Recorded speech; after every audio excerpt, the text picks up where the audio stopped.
Welcome to What That Means with Camille, where we take the confusion out of tech jargon and encourage more meaningful conversation about cybersecurity. Here is your host, Camille Morehart. Welcome to today's show. This is Cybersecurity Inside. What that means, we're going to talk about incident response and remediation communications. We've got with us Jerry Bryant and Crob, both directors within the communications group within the Intel Security Center of Excellence. Welcome, guys. Hey, Camille. Great to be here. It is really great to have you here, partially because I am Vanna Whiting, a merch from these gentlemen's podcast. They have a podcast called Chips and Salsa, and we'll talk a little bit about that too. But first of all, let's get started by understanding what is communications, incident response, and remediation communications. You want to start off, Jerry, and then I'll fill in? I'll start off, sure. Every technology company has to deal with product vulnerabilities. In this particular sense, we deal with product vulnerability issues.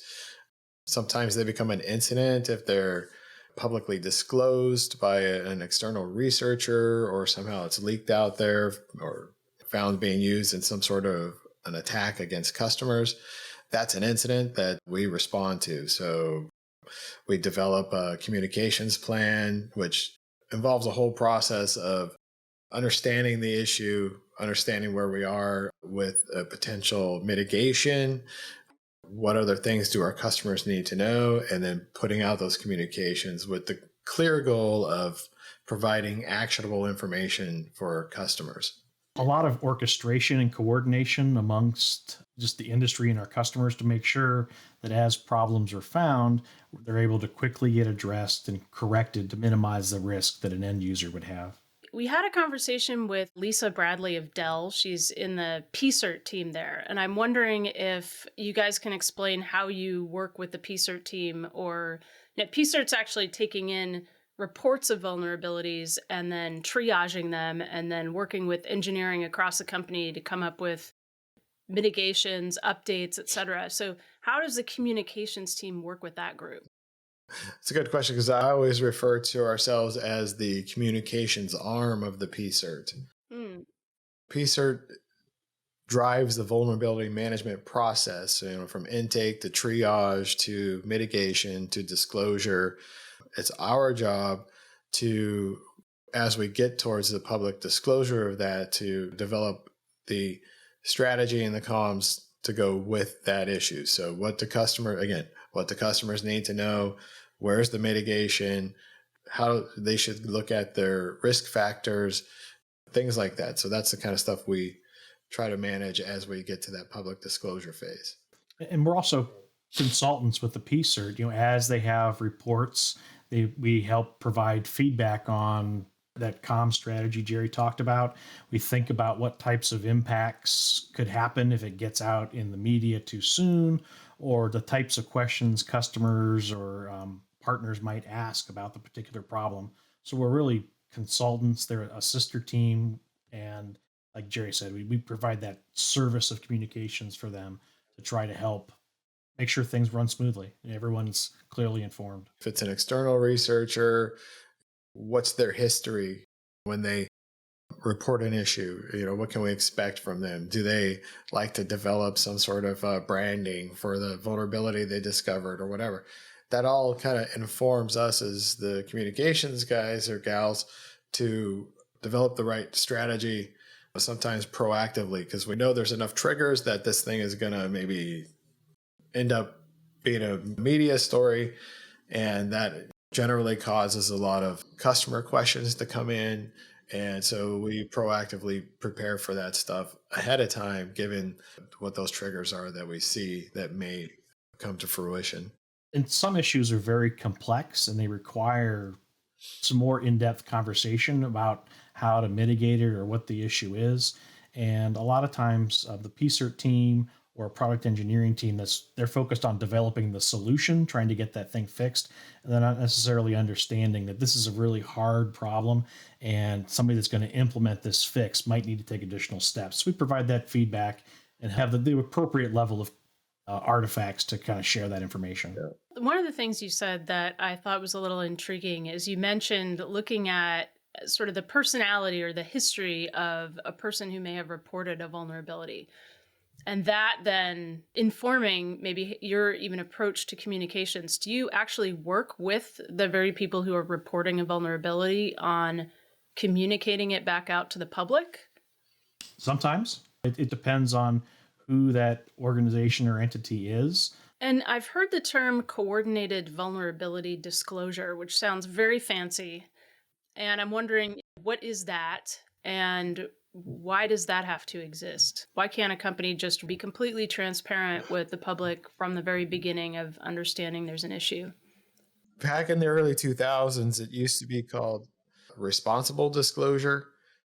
And of course, the security research community took offense to that because, a lot of people, rightfully so, believe that they find something, they should be able to disclose it.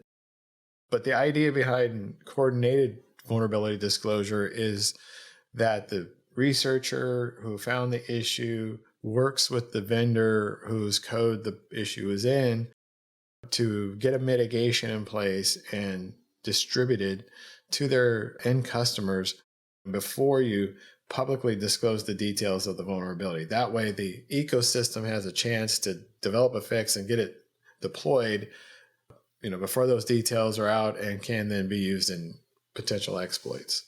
It's really making sure that everybody that's involved in that disclosure, downstream suppliers, that everybody's prepared and ready so that when it goes public, that the end user that's using this hardware or software has the smallest window of risk. They have access to the fixes as quickly as possible when it goes public so that their opportunity to get exploited is greatly reduced. You do that by kind of orchestrating and talking through everybody that needs to be informed so that they can be prepared when the starting gun goes off. Multiple people, multiple parties might have the information and could disclose at any moment, but they're agreeing to work together to kind of roll it out in concert with a mitigation or an update. For example, Intel runs several bug bounties. Researchers find a vulnerability, they could submit it to our bug bounty, and depending on the severity of the issue, they can get some money from our bounty program. But the terms they agree to are that they will follow coordinated vulnerability disclosure with us. It's all about managing and reducing risk. And these researchers, they are doing this investigation because they legitimately want to make things better. And when they go through programs like a bug bounty or a VDP, vulnerability disclosure program that a vendor might have, they are doing that because they want to make that particular product better, and they want to help protect that community of users. I want to talk about the product security report. This is something that is relatively new, put out by Intel. Can you describe what it is and why it started? I started at Intel in 2019. And at the end of that calendar year is when I created the first product security report. And, the reason behind it was more to show the investment that Intel makes in product security assurance. When you think about vulnerabilities, there's often comparisons out there between companies and how many vulnerabilities they have in their products. So we were seeing where there's news stories comparing us with one of our close competitors. And wow, Intel has 235 vulnerabilities they addressed in 2019, and their competitor only has 8. But when you start to look at the numbers, you find that, oh, wow, 60% of the vulnerabilities that Intel addressed, they found themselves through their own internal research. And, oh, wow, their competitor doesn't report anything they find internally. So there's this commitment to transparency that we have through our Security First pledge, which drives us to publish the information about stuff we find internally. Therefore, our customers can make a more accurate risk assessment. So there's all this about the investment that we make. There's also, we try to include information in there on what Intel employees are doing out in the ecosystem to better the state of security. ISO standards. Help me out, Crob. Like participation in industry groups like FIRST or OpenSSF or other things, IEEE. I mean, we have people out there contributing to building new standards in hardware debug security. And everywhere we look, we don't see our competitors. We just had these announcements coming out of Vision, around open source. So our CEO, Pat Gelsinger, has an open letter to the open community pledging that Intel is going to support open source initiatives. That came out also that over the last 5 years, Intel has invested over $250 million in open source security. And on Chips and Salsa, we're doing a video series right now on open source security and the individuals within Intel that are doing things like Linux kernel, they're building Linux kernel fuzzers and open sourcing those fuzzers and all the scripts that we do. I mean, it's incredible as we dig into it, and uncover more and more. It's incredible how many people at Intel are actively engaged out there trying to build better standards, improve standards, and make the ecosystem a safer place. It's interesting to think about these common good type efforts that we participate in that benefit the whole global community. It's pretty amazing.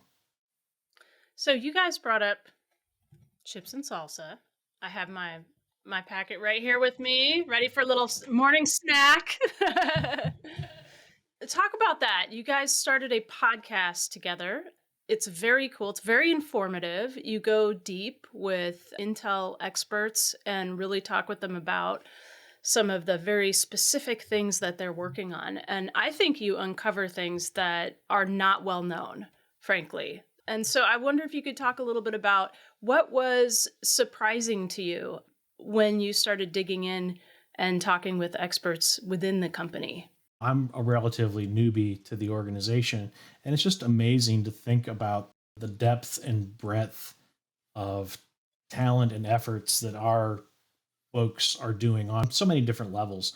We've interviewed folks about Long-Term Retention Hub down in Costa Rica, and that was an amazing project that allows us to have this huge back catalog of products that as we're testing out, new features or new patches or security vulnerability fixes, we have the ability to test back through 10 years of our products, which is a capability that didn't exist. And it's just interesting to kind of be reminded of the raw talent of some of these folks and the interesting things they're doing.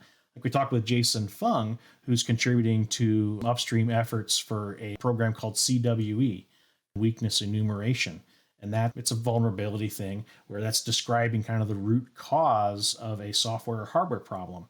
Well, he was key in orchestrating getting the creation of hardware CWEs so that to help kind of explain problems in hardware, which is, was brand new. And it's just constantly we're not stumbling, but we're being introduced to people that you work with every day, you're in meetings all the time with, and to kind of understand the portfolio and the breadth of what they're bringing to the community and the company is amazing. Or I think some things like that you're saying, because we may be familiar with common weakness enumeration. In fact, we did do a podcast where Katie Noble described that for us. I think it's called Risk Mitigation and Vulnerability Management.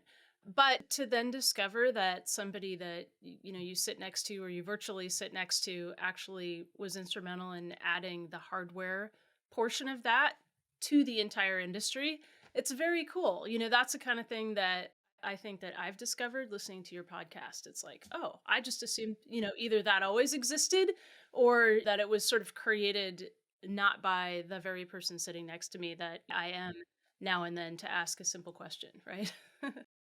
One of the takeaways customers should have if they go through and watch Chips and Salsa videos is the focus of Intel employees outside of Intel. More than any other company I've ever worked for, Intel is like broadly out. So it's just in strange places too. So the first Chips and Salsa episode we did was with Enrique Carrero, and he's out working in the debug standards groups, but specifically driving debug standards for security, trying to build new norms and standards, and how debugging is done on computers. in a secure manner. We have this guy at Intel that's extremely passionate about this and loves working with these groups and driving these new standards. And again, our competitors aren't even involved. I really have enjoyed capturing that content and being able to draw that out of the folks we're talking with and to highlight something that they might have thought, oh, this is just something I do in my spare time, and to realize the impact of this. So I've really enjoyed that about the podcast. It's always fun watching people have dogs fight in the background or kids run around without diapers. Are you going to keep it virtual? We're thinking about potentially traveling to some conferences if the world gets a little better and going out and doing some live interviews with conference speakers, maybe some security researchers. I think that brings a whole set of interesting challenges going remote, mobile. We are in the process of building a little mobile kit for us to be able to get out on the road, so that'll be fun. There you have it. Chips and Salsa, Jerry Bryant and Crob from Intel's communications group, also talking about their podcast. Really good to have you guys on. Never miss an episode of What That Means with Camille by following us here on YouTube. You can also find episodes wherever you get your podcasts. The views and opinions expressed are those of the guests and author and do not necessarily reflect the official policy or position of Intel Corporation.